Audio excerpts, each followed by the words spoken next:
అందరికీ నమస్కారం. Welcome to prime 9 desk analysis. నేను రాజు. ఇవాళ అమరావతి రాజధాని పునర్నిర్మాణ కార్యక్రమం జరగబోతుంది. దీనికి ప్రధానమంత్రి నరేంద్ర మోడీతో పాటు చాలామంది అతిరథ మహారథులంతా కూడా ఈ కార్యక్రమానికి హాజరవుతున్నారు.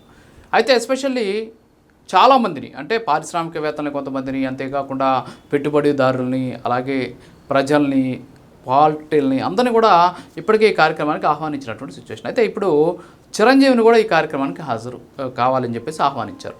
మెగాస్టార్ చిరంజీవి కూడా ఈ కార్యక్రమానికి స్టేట్ గెస్ట్ హోదాలో ఆయన అటెండ్ కాబోతున్నారు.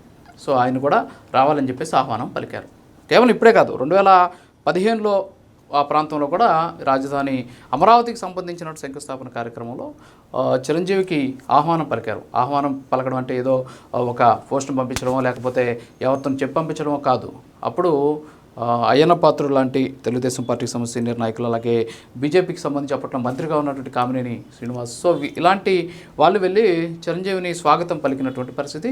సో అప్పుడు ఉన్నటువంటి కాల్ షీట్స్, తర్వాత ఆయనకున్నటువంటి బిజీ షెడ్యూల్ వల్ల ఆయన రాలేకపోయారనమాట. అయితే ఇక్కడ కొంతమంది ఇప్పుడు చిరంజీవిని కార్యక్రమానికి పిలవడాన్ని బట్టి కొంతమంది కొన్ని అంశాలను ఇక్కడ మాట్లాడుతున్నారు. ఏంటంటే 2017 జనవరిలో చిరంజీవి గారు ఒక ఇంటర్వ్యూ ఇచ్చారు. ఎవరికి ఇచ్చారంటే సాక్షి టీవీకి ఇచ్చారు.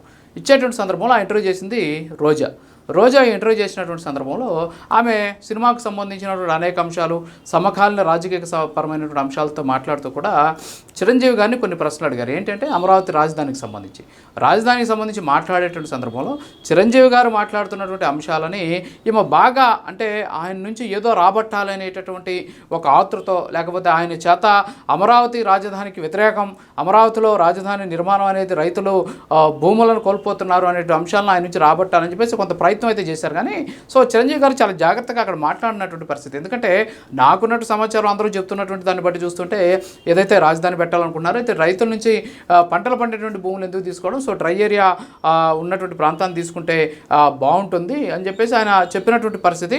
అయితే ఆ తర్వాత కూడా ఆయన ఈ అంశాన్ని బట్టి మాట్లాడారనమాట. ఏంటంటే ఇక్కడే రాజధాని వస్తే బాగుంటుంది, అందరికి కూడా అందుబాటులో ఉంటుంది అని చెప్పేసి కూడా అదే ఇంటర్వ్యూలో ఆయన మాట్లాడినటువంటి పరిస్థితి. అంటే ప్రభుత్వం ఎలాంటి నిర్ణయం తీసుకుంటుంది అంటే రైతులకు సంబంధించిన విషయాలు తీసుకుంటుంది, అలాగే రాజధాని అనుకూలత కూడా ఇంపార్టెంట్ కాబట్టి సో ఆయన ఆ అంశాన్ని అక్కడికక్కడ కట్ చేసేటువంటి ప్రయత్నం చేసినప్పుడు కూడా రోజా కావాలని బలవంతంగా మాట్లాడించేటువంటి ప్రయత్నం కూడా చేశారు ఆ ఇంటర్వ్యూలో. సో కాబట్టి ఆయన అక్కడ రాజధాని అమరావతికి వ్యతిరేకం అనేటువంటి ఒక ముద్ర వేసేటటువంటి ప్రయత్నం చేశారు. అయినప్పటికీ కూడా తర్వాత కాలంలో కూడా చిరంజీవి అంటే ఎక్కువగా ఆయన పొలిటికల్కి సంబంధించినటువంటి అంశాలకు సంబంధించి ఎవరైనా చెప్పేటటువంటి అంశాలు కావచ్చు, అంతేకాకుండా ఆయనకి సన్నిహితుల ద్వారా తెలుసుకున్నటువంటి సమాచారం గురించి ఆయన అప్పుడు ఉన్నటువంటి పరిస్థితులు కనుక మాట్లాడుతూ ఉంటారు అంతే. సో అంతేగాని ఆయన ఏదో పొలిటికల్ పరమైనటువంటి అంశాల పట్ల ఒక నిగూఢమైనటువంటి అంశాలను పెట్టుకొని ఏదో చేయాలి అనేటువంటి ఉద్దేశంతో ఎప్పుడు కూడా ఉండరు. ఆయన మెంటాలిటీ కూడా అందరినీ కలుపుకోవాలి, అంతా కూడా బాగుండాలి అనేటటువంటి మెంటాలిటీలో ఉన్నటువంటి పరిస్థితి. సో ఆయన అప్పుడు మాట్లాడిన మాటలు ఇప్పుడు కొంతమంది సోషల్ మీడియాలో ట్రోల్ చేస్తున్నారు. ఆయన ఏం మాట్లాడలేదు. మీరు సోషల్ మీడియాలో ట్రోల్ చేసే వాళ్ళు కూడా నేను ఏంటి చెప్తున్నా అంటే ఆయన అప్పుడు ఏం మాట్లాడాలి. ఆయన మాట్లాడింది ఏంటి అంటే సో రైతుల దగ్గర నుంచి తీసుకునే సందర్భంలో చాలామంది చెప్తున్నారు అవి రైతుల భూములను తీసుకోవడం వల్ల కొంచెం ఇబ్బంది జరుగుద్దేమో అనేసి అంటున్నారు. బట్ డ్రై ల్యాండ్స్ లేకపోతే కొంత రాక్ ఏరియాస్ అలాంటివి తీసుకుంటే బాగుంటుందేమో అనేటటువంటి ఉద్దేశాన్ని ఆయన చెప్పారు. కానీ అమరావతికి నేను వ్యతిరేకం అని చెప్పేసి ఎప్పుడు కూడా చిరంజీవి గారు చెప్పలేదు. ఇప్పుడు చాలామంది దాని గురించి మాట్లాడుతున్నారు. సరే, ఆ విషయాన్ని పక్కన పెట్టేస్తే ఎస్పెషల్లీ 2015లో చిరంజీవి గారిని స్టేట్ గెస్ట్గా కూడా పిలిచారు. ఆ తర్వాత ఆయన వచ్చినటువంటి పరిస్థితి లేదు. అంటే అప్పుడు ఉన్నటువంటి పరిస్థితులు కంటే కాల్ షీట్స్ అవన్నీ అడ్జస్ట్ కాక అయితే ఇప్పుడు మళ్ళీ చిరంజీవి గారిని పిలిచారు. స్టేట్ గెస్ట్ హోదాలో అని పిలుస్తున్నారు. సరే, పవన్ కళ్యాణ్ గారు ప్రభుత్వంలో ఉన్నారు కాబట్టి, ప్రభుత్వ భాగస్వాములు ఉన్నారు కాబట్టి చిరంజీవి గారిని పిలుస్తున్నారు అనేటటువంటి విషయం ఒక పక్క అయితే, ఇంకొకటి ఏంటి అంటే ఆయన తెలుగు రాష్ట్రాలకు ఒక ప్రముఖుడు. ఎందుకు ప్రముఖుడు అంటే మెగాస్టార్గా ఆయనకి ఒక చరిష్మా కూడా ఉందన్నమాట. ఇటీవల ప్రభుత్వం ఏర్పాటు విషయంలో కూడా ప్రమాణ స్వీకార కార్యక్రమం కూడా ఆయనకి పిలిచినటువంటి పరిస్థితి. సో ఇలాంటి వాళ్ళందరూ కూడా అంటే వీళ్ళందరూ ఏంటంటే ప్రముఖులంతా కూడా ఈ కార్యక్రమానికి కానీ వస్తే ఖచ్చితంగా అమరావతి నిర్మాణంలో ఎలాంటి ఒడిదుడుకులు లేకుండా, ఇబ్బందులు లేకుండా ముందుకు వెళ్ళేటటువంటి అవకాశాలు ఉన్నాయి. ఫర్ ఎగ్జాంపుల్ చిరంజీవి గారు ఇక్కడికి వచ్చారు. చిరంజీవి గారు ఇక్కడికి వస్తే అమరావతి రాజధాని ప్రాంతంలో ఒక మంచి సినిమాకు సంబంధించిన స్టూడియోనో లేకపోతే టాలీవుడ్కి సంబంధించినటువంటి ఏదైనా ఒక వ్యవస్థను ఏర్పాటు చేయడం. ఎందుకంటే గతంలో ఆయన చాలామందికి చాలా సహాయాలు చేశారనమాట.